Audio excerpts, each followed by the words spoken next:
Hello everybody, my name is Starrapter and welcome to week 7 of my Star Wars War of the Bounty Hunters breakdown. Every week I break down the latest of the continued epic crossover event for Star Wars Marvel Comics. This week we have Star Wars issue number 14. This is Save Solo. So we have Lando, we have Chewbacca, we have Leia, and we have Luke. And Leia has finally come to the conclusion that they have to stop what they're doing and save Solo. She has really been down in the dumps ever since Commander Jar put a blade to her throat and all that was going on between the Imperials and the Rebellion, and she just kind of like lost her drive, and she really feels like she needs to get Han back to kind of get that hope that she has sort of lost as Leia losing hope. You know, she's the fearless leader we all aspire to be. Well, when she has no hope, what is the hope for the rebellion? So they are dropping everything to go after and get Han Solo. And she gets a message from her informant,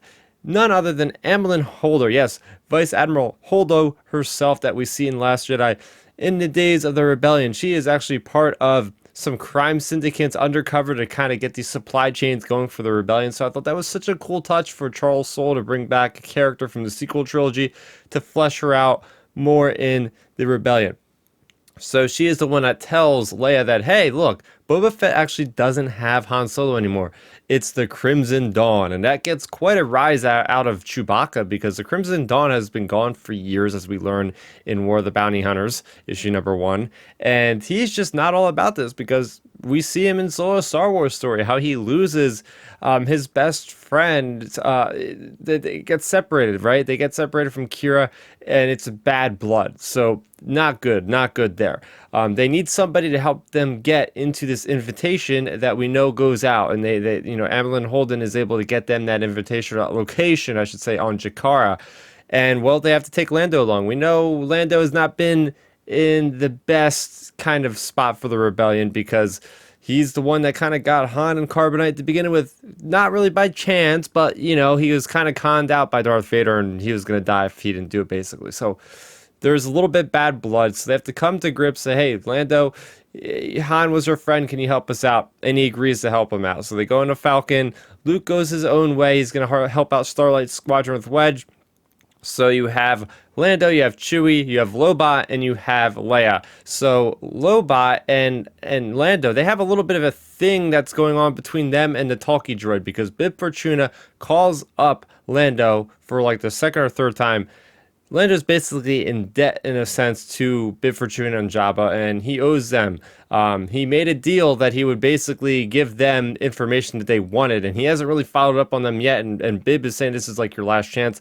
So he's like, okay, I know Jabba's going to be at this place with this invitation. I'll just drop off the talkie droid for you to get the information for the rebellion, and we'll be even. And Bib agrees to that. So while they're flying through space in the Millennium Falcon, as they approach the planet of Jakar, you see all the Hutt cruisers. You see an Imperial class, or not an Imperial class, but an Imperial ship in general.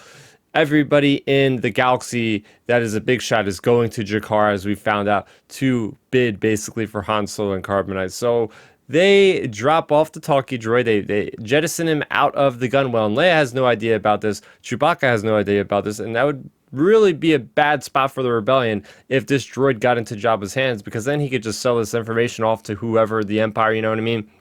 It turns out that the talkie droid actually has a connection to Lobot.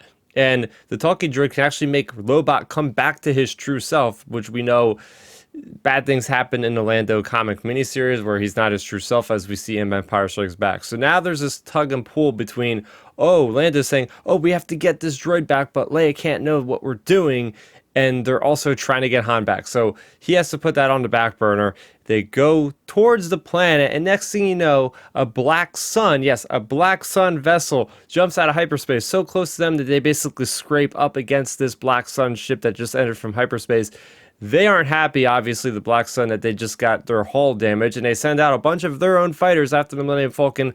The Falcon thought they could get in there, like, on the other side of the planet, nice and quiet. That's not going to happen now, so there's a chase that ensues on this kind of frozen tundra of a planet. Chewie's piloting in this Millennium Falcon, which is great to see Chewie piloting, and he does a big nosedive, really smashes up the ship to the point where it just kind of like crash lands in the snow.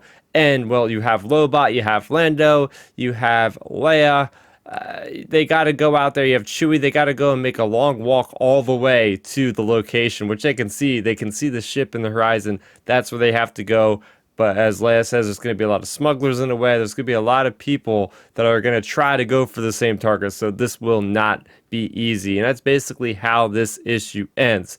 Right off the top, I really like what they're doing with this crossover about how they are synergizing it with all the other comics. This is a true comic crossover. I was very interested to see how these mainline comics are going to deal with the miniseries crossover. They're doing a great job. I like how they're making it feel like every one of these issues really kind of furthers the story. From the Bounty Hunters issue last week when we find out more about Crimson Dawn, this issue, we're learning more about Lando and more about how they get to the destination.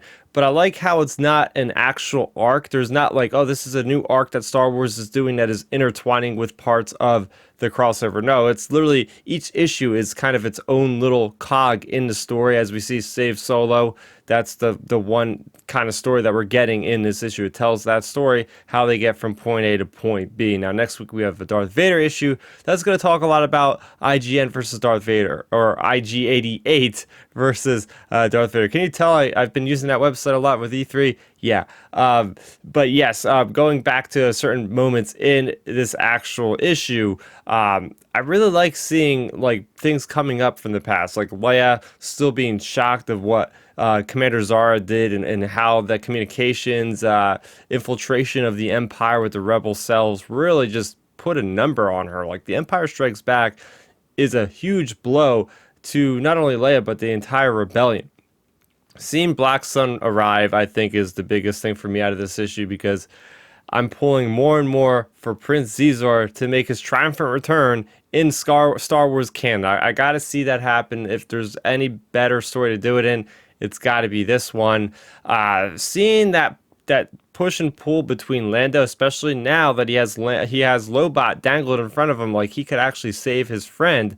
That's a huge deal for this character, and it's adding more layers to the story. That it's just not about getting Han Solo, because now you have Lando, who has kind of different motives already from the main cast. What I will say is, it's a shame because it looks like Luke Skywalker is getting sidelined for yet another mainline Star Wars story. It seemed like we had literally gone months without seeing Luke Skywalker appear, and now he's just going to go off and do his thing with Wedge. I mean, he's got to show up eventually. I'm hoping. I want to see him training to see how he gets the green lightsaber and how he gets to Jabba's palace. And I'm thinking that, again, the War of the Bounty Hunters crossover is really going to hopefully get us right to that area where Return of the Jedi starts. I mean, it kind of has to, right? Because we're going to have to find out that, oh yeah, Boba Fett got the Han Solo back and he put him back to Jabba's and all was good in the world, right? Maybe.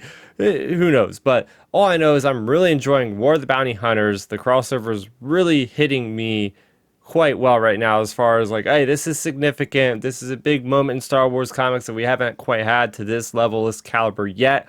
I want to hear what you guys have to say about the Star Wars issue number 14, and what do you think about War of the Bounty Hunters so far? Are you enjoying it as much as I am? Let me know in the comment section down below. For more on Star Wars, I do this every single week, so if you want to keep track, hit that bell notification and also hit that subscribe button so you'll never miss another video. But I'm not just in video form anymore. Yes, that's right. I do have a weekly Star Wars podcast called Outer Rim Transmission. We shoot it live every Friday here on the YouTube channel at 9 o'clock Eastern.